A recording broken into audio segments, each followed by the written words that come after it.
So, dahil nga nasa vlogging mood ako ngayon dahil nasa vacation din naman kami at sayang naman yung mga videos natin kung hindi ko i-upload. So, naisip ko na rin siyang i-edit. At sabi ni Hailey, mag-voice over din daw ako. So, pasensya na sa medyo husky at na boses. Basta share ko sa inyo tong aming Bantayan Island escapade. Every year kasi nandito kami sa Cebu. So, kasi nga yung asawa ko pag umuwi from vacation niya sa barko, mas gusto niya mag Cebu kami. So, ayun na nga. At last year, ang aming beach escapade ay sa Malapascua. Hindi ko lang ganong na-edit yung mga videos doon. Nawala na ang time Martin naman. At ito ngayon, ang aming destination ay sa Bantayan, sa kanyang bayang pinaglakihan. Pero we're planning to have a beach in Bantayan Island. So, syempre, isa sa pinagmamalaki ng Cebu. Ayan, maaga pa lang yan, mga 5 a.m. bumiyahin na kami. And after madaanan yung mga ilang bayan yung tawag nila. So, sa Danao, ganyan. And ayun, basta saan yung mga bayan na nadaanan namin. Pagdating pala namin ng Bogo, kasi mga 7 a.m. na yon, 7 or 8 a.m. na nga yan, tapos 7.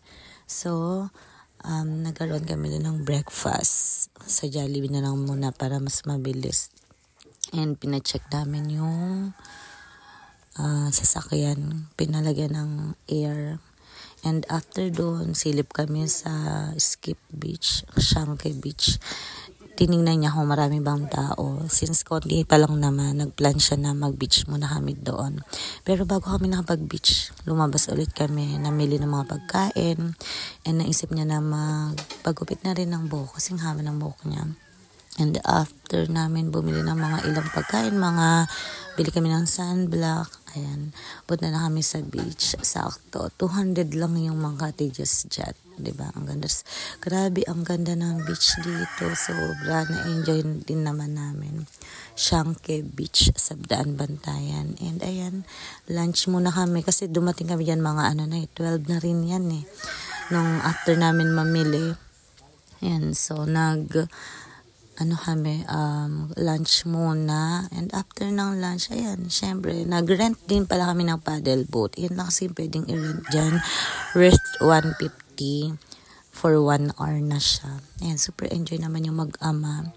Habang ako, syempre, ayan, video lang. Napakaganda ng beach. Yung tipo, makikita mo talaga yung mga isda na nagsaswimming. Tapos yung sand niya, ito talaga yung smooth, yung sobrang pino na sand. Parang sa Malapascua lang din. Powder sand siya. And sobrang, basta ang ganda. Tas yung alat ng dagat dito, hindi siya ganun kaalat. Sobrang linis niya talaga. Makikita mo yung mga isda, naglalangoy yan. Kasabay niya silang lumalangoy. And yung mag-ama, super enjoy. Si Hailey na, may yan sa dagat, ewan ko, irritable siya sa dagat dahil sa mga bato ganyan. Yung mga napagsiswimingan kasi namin like sa Batangas, nauna kasi nung maliit yan sa Cavite, di ba sa Cavite, medyo grayish yung doon, or medyo brown, ganyan. At ang dami pang mga bato, so hindi niya na-enjoy from that time. Ayaw niya ng dagat, gusto niya lagi swimming pool. Pero doon naman sa Malapascua last year, na-enjoy niya rin. And ito, dahil lumalaki na nga siya, sabi niya, sarap dito ng dagat. Grabe yung bukol ko. Kanina kasi pagpasok ng CR, bago pala kami nag-swimming dyan, nung after lunch CR ako, grabe yun, untog ako dun saan. Nagpapansin sa akin yung CR.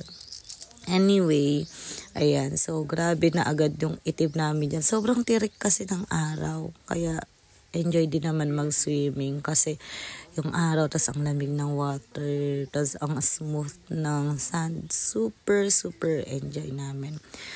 At talagang ayaw nga umahon niya ni Hailey. Kaya lang yung daddy niya, negra muna.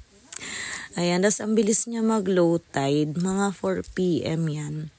Low tide na. So, habang nag-enjoy pa yung mag-ama doon, ako, ito, alakad-lakad. Tinignan ko yung mga talangka, tsaka yung mga isda. Nakakatuwa. Sarap sana hulihin, kaso maliliit lang sila. Ayan, 5 p.m, nag-decide na nga siya na pumunta na kami sa bukid, sa kanyang bayan na pinaglakihan. Parang Dalingding yung pangalan. Ayan, so nakarating na nga kami. Sili picture habang ang daddy niya nakikipag-chikahan dun sa kanyang dabber cards. Ayan, start na ng lakad. Sabi niya malapit lang. Alam mo naman yung mga taga-probinsya sabi ng malapit. Pero parang mga 10 minutes na kayo naglakad. Sabi nga ni Hailey, never ending wilderness. Tawa kami ng tawa kay Hailey. Super lakad. And finally, ayan, na-meet na niya yung kanyang ate. Pangalawang ate.